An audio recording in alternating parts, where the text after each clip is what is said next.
नमस्कार दोस्तों, मैं डी गुप्ता आपका स्वागत करता हूं अपने ऑलराउंडर ज्ञान चैनल पर। दोस्तों, मैंने 1 से लेकर 7 तक की वीडियो मैंने अपने यूट्यूब चैनल पर अपलोड कर दी हैं।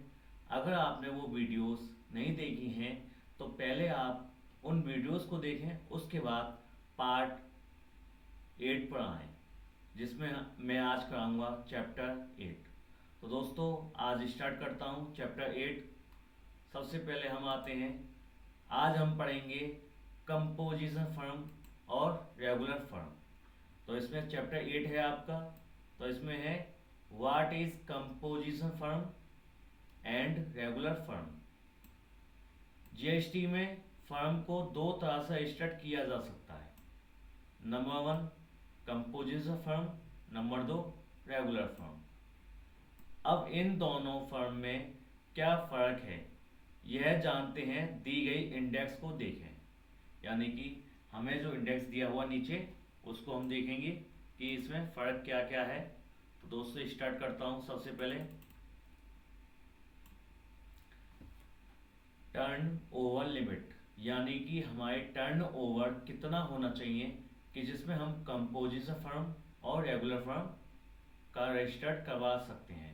तो दोस्तों, अगर किसी फर्म की 1 साल की सेल 1.5 करोड़ से कम है, यानी कि अगर किसी फर्म की सेल जो है 1.5 यानी कि 1.5 करोड़ होती है या उससे कम होती है, तो वह फर्म हमारी कंपोजिशन फर्म में रजिस्टर्ड करवाई जाएगी। ओके। अगर किसी फर्म की सेल 1.5 करोड़ से ज़्यादा होती है, यानी दोस्तों अगर इसमें 1.5 करोड़ से क्या है ज़्यादा है, तो वो फर्म जो है रेगुलर फर्म में रजिस्टर्ड करवाया जाएगा। ठीक है दोस्तों। अब आगे बढ़ते हैं। अगला डिफरेंस क्या है हमारा? अगला डिफरेंस है हमारा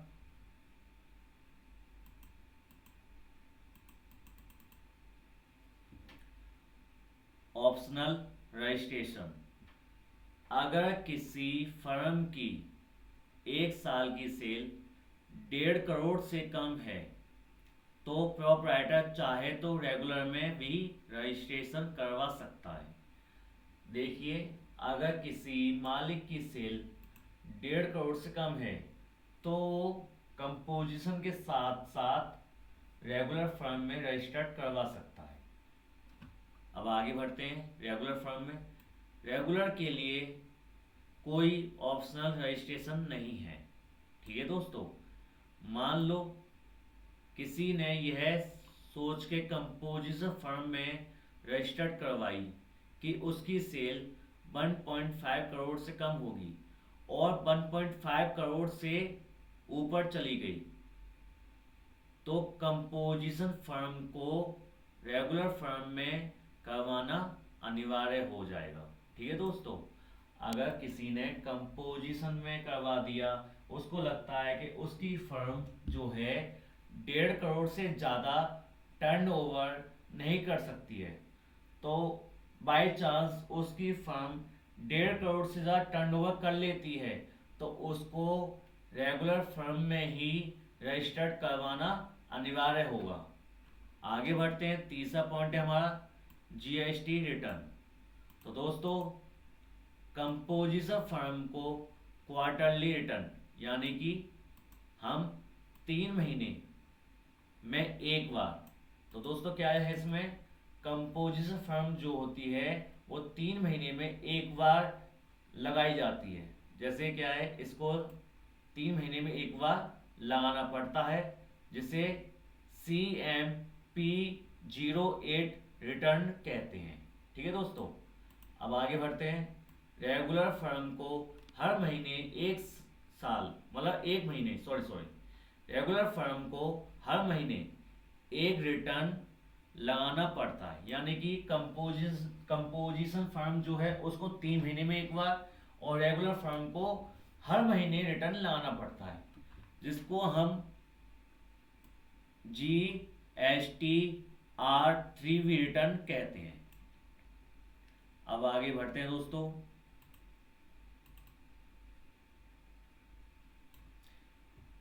एप्लीकेबल ऑफ टैक्स रेट्स, मतलब इसमें क्या है, हमें कौन कौन से रेट्स लगा सकते हैं। तो कंपोजिशन फर्म, यानी सबसे पहले है आपका कंपोजिशन फर्म में परचेज पर लगने वाली जीएसटी की इनपुट नहीं ली जा सकती।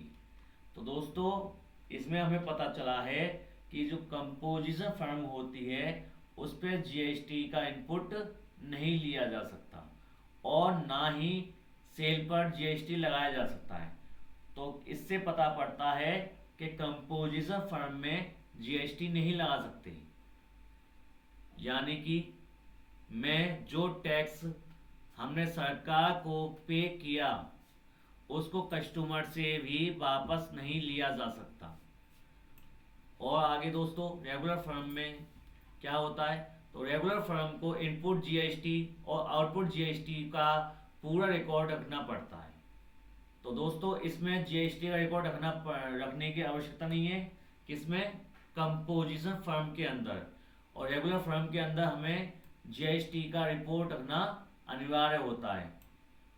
जैसे यानी कि हर महीने कितनी परचेज की और कितनी टैक्स पे किया और हर महीने कितनी सेल की, उस पर कितना टैक्स कलेक्ट किया, ये सब दोस्तों हमें देखना पड़ता है और एक रजिस्टर्ड बनाना पड़ता है और रजिस्टर के साथ साथ हमें रिपोर्ट भी तैयार करनी पड़ती है। आगे बढ़ते हैं दोस्तों, अगला डिफरेंस देखते हैं, टैक्स लायबिलिटी। तो दोस्तों इसमें है आपकी टैक्स लायबिलिटी कि इसमें कौन कौन सा टैक्स कैसे लगता है। तो सबसे पहले आते हैं कंपोजिशन फर्म के अंदर। तो कंपोजिशन फर्म हर 3 महीने में जितना सेल करती है उसको रिटर्न के साथ सेल का 1% टैक्स पे करना पड़ता है। जैसे दोस्तों कंपोजिशन फर्म जो है, सपोज कीजिए 3 महीने में 2.5 लाख मतलब 2,50,000 रुपये की सेल करती है, ठीक है। तो 2,50,000 का 1% यानी कि 2,500 रुपये सरकार को पे करना पड़ता है, ठीक है दोस्तों। यानी कि कंपोजिशन फर्म को अपनी सेल पर केवल 1% टैक्स देना पड़ता है और वो जो टैक्स होता है वो सरकार के पास जाता है।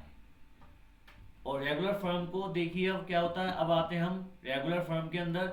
रेगुलर फर्म में जीएसटी R3B रिटर्न के अकॉर्डिंग अगर टैक्स पेबल बनता है तो टैक्स पे करना है, नहीं बनता है तो नहीं करना है, ठीक है दोस्तों।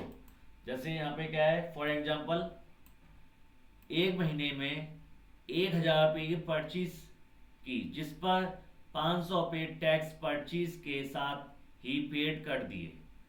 यानी कि दोस्तों आप लोगों ने क्या किया, 1,000 की सेल की यानी कि 1,000 की परचेज की जिस पे आपको 500 रुपये का टैक्स चुकाना पड़ा, ठीक है। और उसी महीने 2200 की सेल की, यानी कि पहले आपने क्या किया दोस्तों, 1,000 का सामान खरीदा, उसमें 500 रुपये टैक्स दिया। अब आपने वही सामान 2200 रुपये में बेचा और 700 रुपये कस्टमर से टैक्स क्या है कलेक्ट कर लिया, यानी उससे ले लिया। तो दोस्तों हमने 1,000 का सामान खरीदा था तो 500 टैक्स लगा। अब 22 उसी सामान को यानी कि 1,000 रुपये वाले सामान को हमने किस में बेचा, 2200 रुपये में, तो उसका टैक्स लगा हमारा 700 रुपये, यानी कि 700 रुपये हम कस्टमर से लेंगे। तो इसमें क्या होता है कि देखिए दोस्तों 500 रुपये में दे चुका हूं और 700 रुपये मैंने कस्टमर से लिए हैं, तो 500 रुपये से मैंने कितना ज्यादा कस्टमर से लिए हैं। जितना ज्यादा हम कस्टमर से लेंगे उतना ही हम सरकार को पे करेंगे टैक्स। देखिए दोस्तों इसमें एग्जांपल भी है। यहां हमारी देखिए यहाँ पे क्या है, यहां हमारी टैक्स लायबिलिटी बनती है, तो बाकी का बैलेंस जैसे 700 माइनस 500 बराबर 200 टैक्स सरकार को पे करना है, यानी कि 200 रुपये किसको देना, हमें सरकार को देना है। और यही मान लो सेल 800 रुपये की हुई और कस्टमर से टैक्स 300 पे लिया, यानी 300 पे ही वसूल किया, तो 200 पे अब भी सरकार के पास जमा है और ये रहेंगे। ठीक है दोस्तों, जैसे इसमें क्या है कि हमने क्या है 1000 की जगह हमने 800 पे का सेल किया और 300 पे हमने क्या किए टैक्स वसूल किए, किससे, कस्टमर से, तो 200 पे सरकार के पास फिर भी जमा रहेंगे। ठीक है दोस्तों, टैक्स पेड करने की जरूरत नहीं है। ओके, अब आगे बढ़ते हैं।